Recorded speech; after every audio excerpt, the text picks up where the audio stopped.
This is the Promising Practices for Health Equity podcast, brought to you by the Interdisciplinary Research Leaders Program, a national leadership program of the Robert Wood Johnson Foundation.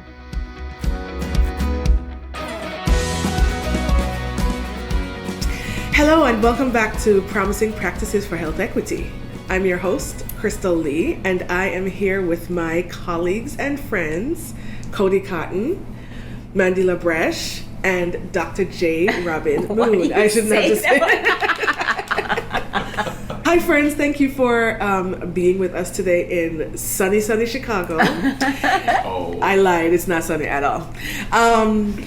So we are here to debrief our final season of Promising Practices for Health Equities, season 3, and it's the finale of the entire podcast. So I am curious. Well, let's start with what we usually do, our check-in. So here's our check-in question. One word. What is one word that describes how you are feeling as we close this season and as we close the podcast? I can start. I am feeling fulfilled. As you know, this is something that I've wanted to do for a while, and I'm so grateful that IRL provided me the opportunity to do a project like this. And it has been such a phenomenal experience working with you all to create this thing that we've done together. And so fulfilled is my word. And I'm going to toss it to you, Cody. Are you looking right at me? All right. My word is grateful. Yeah. No, He was always going to say grateful. I was going to say grateful. You learn a lot throughout this process. You learn a lot working with some amazing people. So grateful is usually the common feeling going around. So I'm going to throw Mandy on the spot. Okay, I'm going to be boring and repeat. I should have gone second, everyone. I'm also feeling grateful in this moment as we wrap up. Just grateful for the opportunity. Grateful for myself that I didn't back out of doing the podcast. And just grateful for the full IRL experience and everything that it was and its ups and downs and just all the connections that were made and all the memories will really, truly stick with me for a lifetime. Robin. My word is future. It's not an adjective, but even within this podcast making, I'm looking at Cody, not quite half my age, but I feel like we're almost like two generations. Yeah. 31, 53, right? So You always gotta get your age. just to jab in, but that's a beautiful thing. I love your age, and I learned so much from just like by diffusion, like infusion, like how else am I gonna get the experience of being with the younger generation, so I feel there's so much more I will do for the rest of my life in the future because of this experience. Appreciate that. Cody Kin's making an impact. All right, so how about we jump right into some reflections, right? So let's across this season we've talked with we started out with Louise and Ashley talking about the intersection between storytelling, narrative change, and restorative justice practices. And then we went into our story jam, which was the recording from our last October meeting. Very sad. I wonder if y'all have any reflections. It's like I don't believe that, right? I wonder if you all have any reflections about the wrapping up of the IRL experience at the last meeting, and maybe we start there. Yeah, I can start quick, short. It was good to be refreshed listening to the podcast again this morning and thinking about Louise asked Ashley the question, tell me the story. Why did you get started? And I thought about that was all of our stories within, I guess you would say, IRL. We all had our own stories, and we got a chance to share that during the last meeting. But it was something important.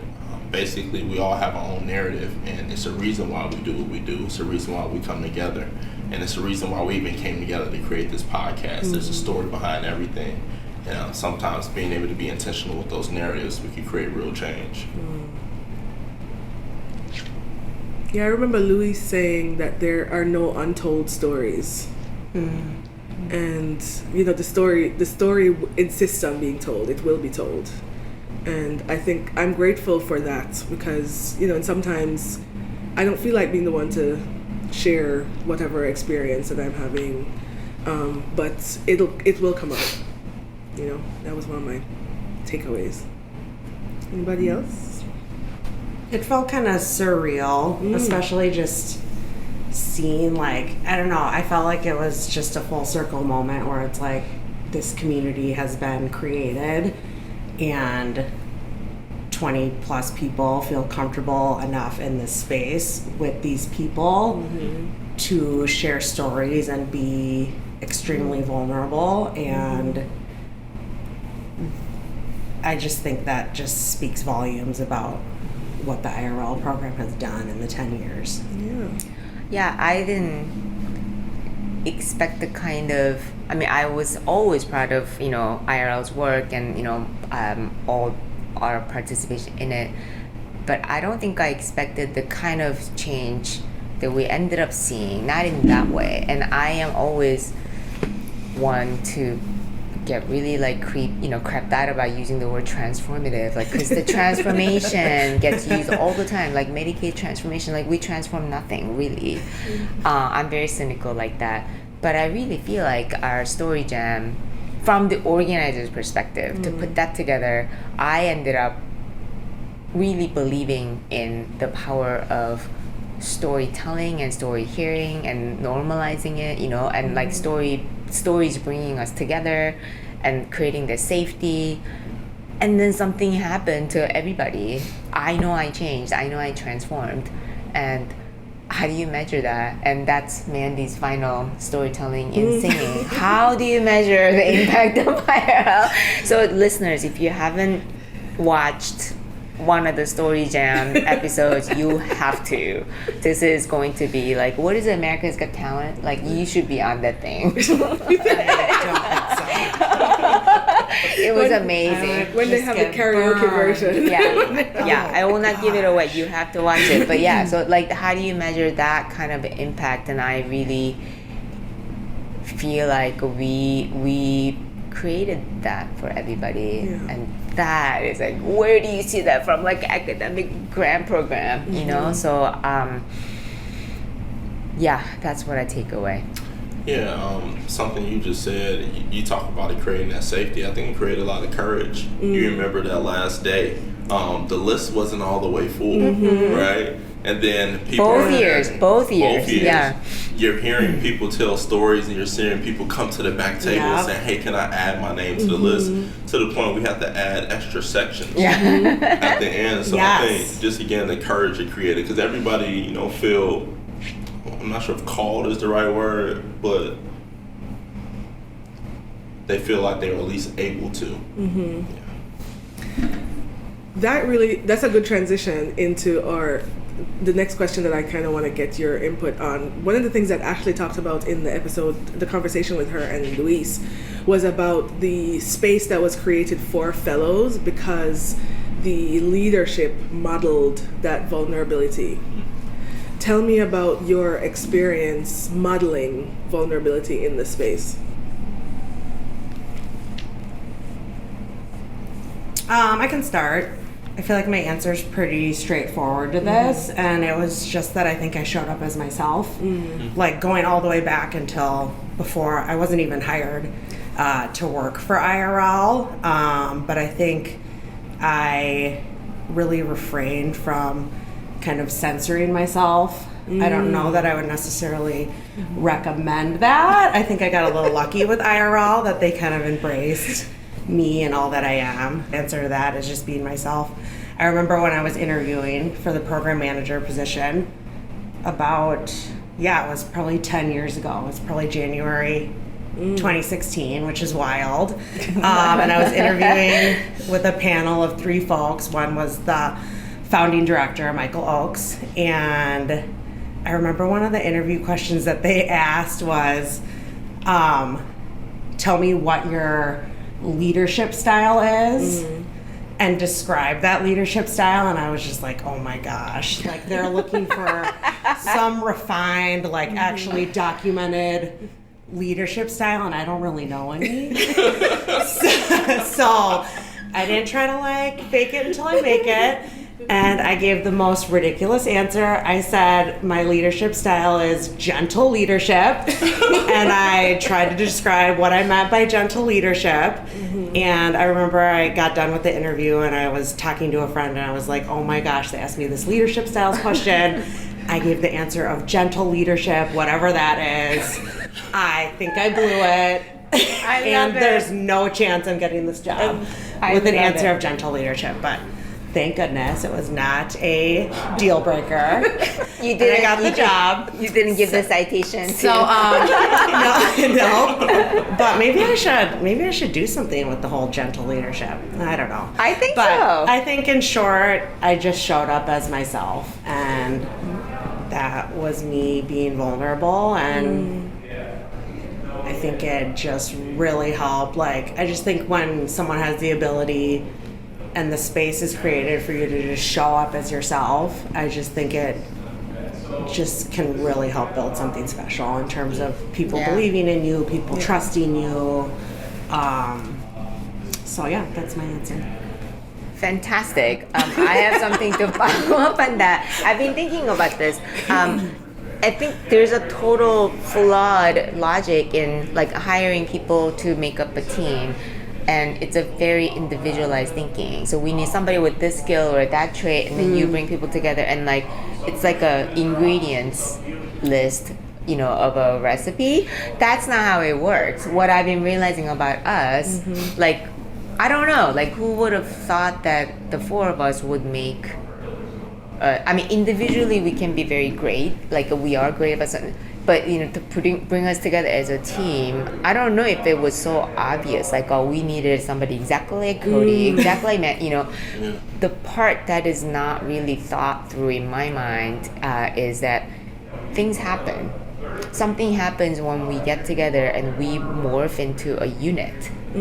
So that is not measurable at the individual level, right? I mean, based on our individual qualities, but like it's something that only the four of us can. It's an aggregate property, if you will. And that's how leadership grows. And I think that just in general, in our modern society, we don't think about it as a communal, you know, aggregate quality. I think that I'm very lucky to have met all of you. I really don't think I would have thought, like, say 5 years ago, like, let's come up with a team of, you know, four podcast. Oh, 4 is too many. I'm already like, 4 is too many. That's what I would have said. I Two like people, one gotta go. Just two gotta go. Yeah. Two gotta go, and I would have gone. I wouldn't have made the top four. I would not have made the top four. And here we are. I can't think of anybody else. And I'm actually thinking like we should continue doing this, maybe outside IRL. So just building on your point. Anything to add, Cody? I'll be repeating what Mandy said, literally. Just being showing up. Just showing up as your authentic self, being vulnerable, and again, being able to adapt. Adaptability, I think that's key in leadership, because that happens so often. No one year was the same in IRL. Yeah. I think for me, I knew that I had like the education to qualify for a position like the one that I had, right? But one of the personal benefits that I've gotten from engagement with IRL is that as a result of my experience, I now believe that I have something to contribute to a team like this. Whereas before, you know how you go into interviews and like you're trying to, like you were saying, like you're trying to say the right things, right? And then you come up with gentle leadership. and now you're 10 years into this program. But I mean, I did my interview to be the part of the team, and you know, I was intent on, my intention was to like make a good contribution to the team, but I didn't realize at the time how much of a community that we would become, and how much confidence that I gained personally and professionally from making myself vulnerable enough to engage fully with y'all. And I just didn't expect it to come back tenfold. Like I didn't think about the fact me being vulnerable and putting myself in a situation where I feel like these people, you could easily judge me, or I could say the wrong things and you'd be like, she shouldn't be here anyway. But even when I did ask questions or, offer suggestions and so on, just the welcoming kind of space that was created amongst this team, the IRL team more broadly, but certainly this podcast team, has really built my confidence. And so moving forward now out of this experience, I feel like a different person. I feel more confident. And so, in some of these spaces, it feels like, in some of the leadership experiences that I've had with other leaders, like it feels like they don't want to bring their authentic selves to the table. They feel like, and even in past leadership experiences, I have felt like I had to have this leadership personality, right? I remember separating Krystal from Dr. Lee. Dr. Lee shows up in the office and Krystal stays at home. And I felt like I had the most beneficial relationships with students, with colleagues, when I was myself, because I'm letting them know who I am, and then I'm making space for them to show up as their self, and then we can build a more authentic relationship foundation, right, for the work that we're doing together. And I feel that that's an often overlooked element of leadership. It's like there is value in being vulnerable, setting that example for the people who are around you, and being able to make the impact on others, but also like acknowledging an impact on myself. Yeah, and I was going to say that's how you truly get the opportunity to model for the next generation, next leaders, because whether it's the students you're working with, if they don't get an opportunity to see you lead in that type of way, they only lead with their guard up. Fear-based. Fear-based. And true leadership is down to the core, who the person is, the foundation. And we had a chance to see that, whether you say from your 30s, 40s, and 50s,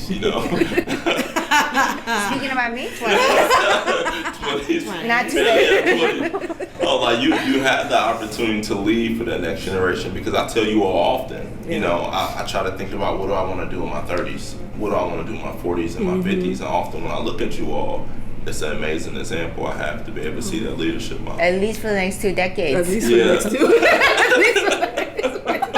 Again, you gotta work on those 50s and then let us working it. So let's transition a little bit to talk about the actual story jam. And so the last 2 episodes of the podcast, we've played the stories for folks, and if you haven't listened, I suggest that you go back and listen. We worked with this amazing artist, Chris Whitman, to create a visual of that represents the world that we are trying to create as an IRL community. And so what she did was she listened in on the story jam, listened to the stories that folks were telling, and she created this image that you're all looking at right now. We are all looking at right now. So I'm wondering, in looking at this image, are there any stories that stuck out to you, or what does this image mean to you? What is your experience of this image? I think one that really jumped out to me, especially in this current moment, was from Sandra's story, and it's the visual of her standing up with her arms raised, saying, "Make ourselves visible to show up for immigrants." And I won't lie, I'm a little anxious to talk about this on a public platform like this. As all of you know, our listeners probably don't know, I live in Minneapolis, and the University of Minnesota Twin Cities campus, which is where the IRL program was housed, is in Minneapolis. And for the past, probably it's been 4 weeks now, I mean, our federal immigration and customs enforcement have just been terrorizing communities in the Twin Cities area and beyond. It's horrifying. I mean, they are assaulting, abusing, abducting, kidnapping. They're targeting children, literal children. And they're detaining folks that are either U.S. citizens and a lot of folks that are here legally in the US, and it's just literally been so awful. They're targeting schools, preschools, bus stops, gas stations, grocery stores, hospitals, you name it. There's no limits to what they won't do. And it's really been truly awful. If you're a person with black or brown skin, regardless of your immigration status, regardless of if you're a US citizen, you are scared. And with that fear, every day you have to decide if you're going to be in hiding or if you are going to take the risk and go to work because you need to make money to pay your rent and other basic things. It's been horrifying to see such an attack. You know, it feels like the federal government is waging a war on the people of Minnesota, and it feels truly awful day to day. It's like the stories you hear, the videos you see every day, it's awful. And on the flip side, you're seeing so much beauty and people coming together and showing up for one another. You're seeing so many acts of resistance in all shapes and forms. I mean, we're talking protests big and small, shouting "fuck ICE," and also groups singing songs of resistance, songs of love, songs of care. Neighbors are driving their neighbors to work. Neighbors laying down in the back seat so they won't be seen by ICE. Wow. The mutual aid is flowing. People are raising funds to go towards food and basic household necessities, to go to, so people can afford their rent, so people who have been detained unlawfully can have a lawyer to represent them. Like, there's just lots of stuff going on. People that have 3D printers at their home are printing out thousands of whistles, and they're being distributed. That's cool. Yeah, being distributed at coffee shops and libraries and neighborhood stores. And yeah, so you're seeing all kinds of resistance. Beautiful. And I think I can't talk about this without acknowledging and just holding space for 2 Minneapolis residents who were shot and killed by ICE simply for trying to help their neighbor, trying to be the helper. I was telling a few of you yesterday, I saw a post.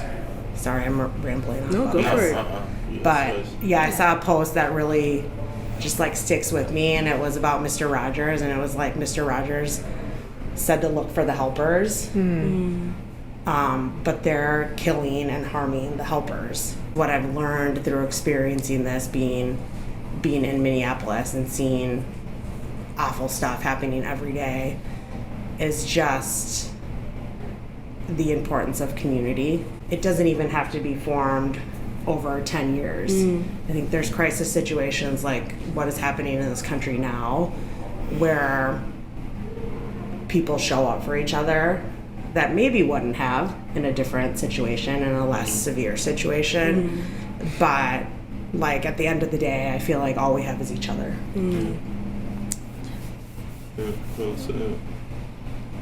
I think you make a really beautiful point about people who probably wouldn't normally, excuse me, people who probably wouldn't normally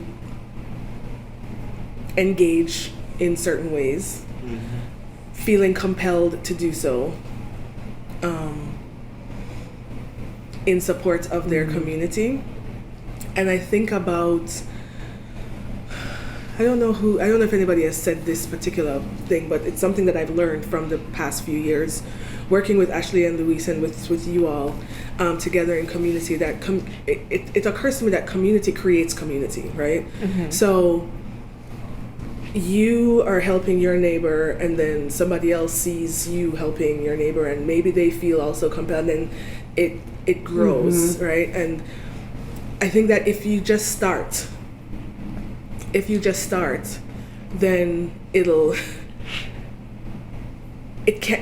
will grow, right?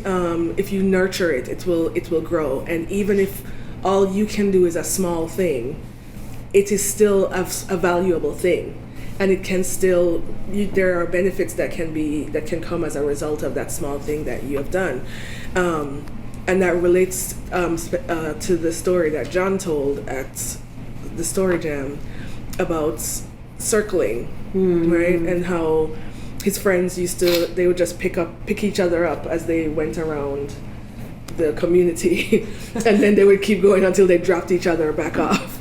And then how he's recreated that in our neighborhood. We live in a neighborhood just outside Baltimore. Baltimore is no stranger to some of this stuff, and we, in our we are much younger than the majority of people in our neighborhood, but through walking our dog, and getting to know the other dogs in the neighborhood, then we also get to know people.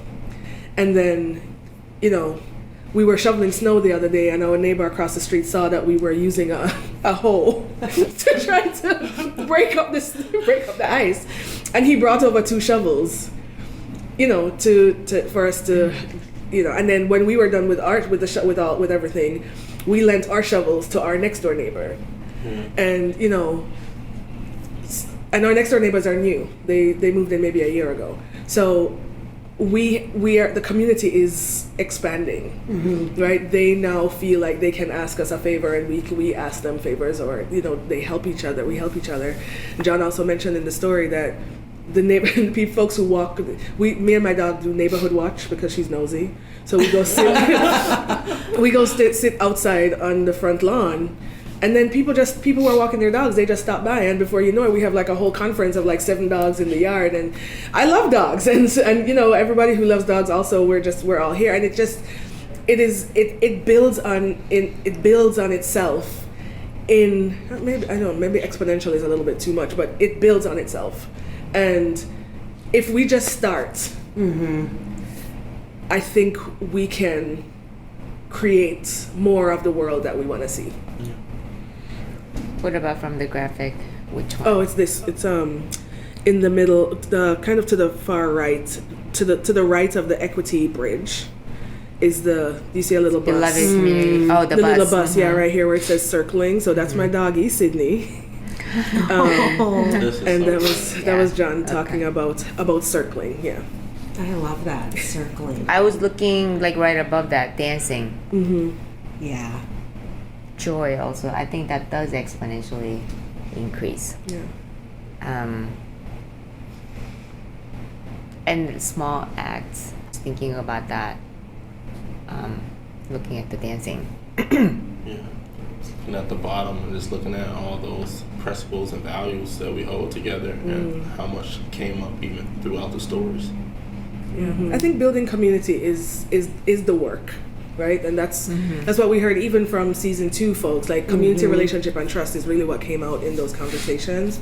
And I think that if there was a point to end this on, it's that those 3 things are worth investing in. They are worth prioritizing. They are worth being intentional about, and then putting attention towards. Right. Yeah. I think.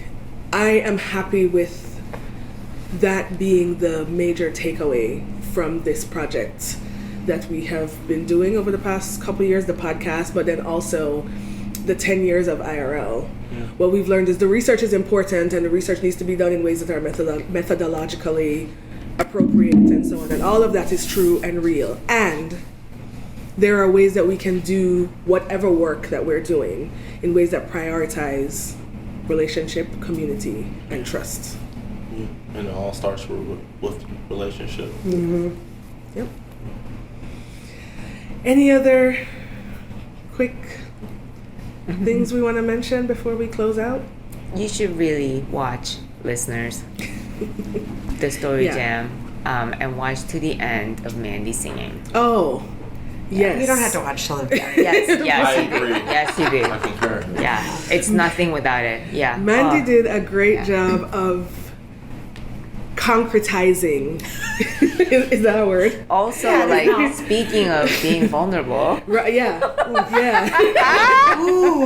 Concretizing what it has looked like to be part of the IRL community, what some of our outputs have been, but also feeling safe to be ourselves amongst each other. You embodied it, yeah. Community. Yeah. That was IRL. the biggest private room karaoke experience I've You had were yet. I'm committed. usually like 10 to 15 people. Yeah, Not no, 100 this- plus. yeah. The whole It was room good. was screaming, clapping. We threw up our little flashlights, Yep. Oh, waving gosh. It was so great. Oh, gosh. It was great. You really, Robin is right. You truly, in that moment, embodied it. Bodied it. IRL, the community that we created. Yeah, but it's And you know, I'm not surprised it was you. Yeah. It was always gonna be you. Oh, Yeah. It's always gonna be You all are too That's a nice. book title. It was always gonna be you. Yes. All right. Listeners, thank you so much for being with us on this journey together. We're so grateful that you spent time with us to follow along on our journey. If you would like to support this podcast, please feel free to share it with a friend on social media. 4 stars. 4 stars. Or 5. 5. whatever the Oh, highest. is it My out God, of today. 1? I'm sorry. I thought it was out of 4. Four's a little above average. Yes, if you feel like going above and beyond, please leave a review, rate us 5 stars on Spotify, Apple Podcast. Please watch the story jams and our episodes from this season 3 of the podcast. Thank you for being with us on this journey, and farewell. I'll take a photo of this. Ian, cut this out. No. Or leave it. I love it.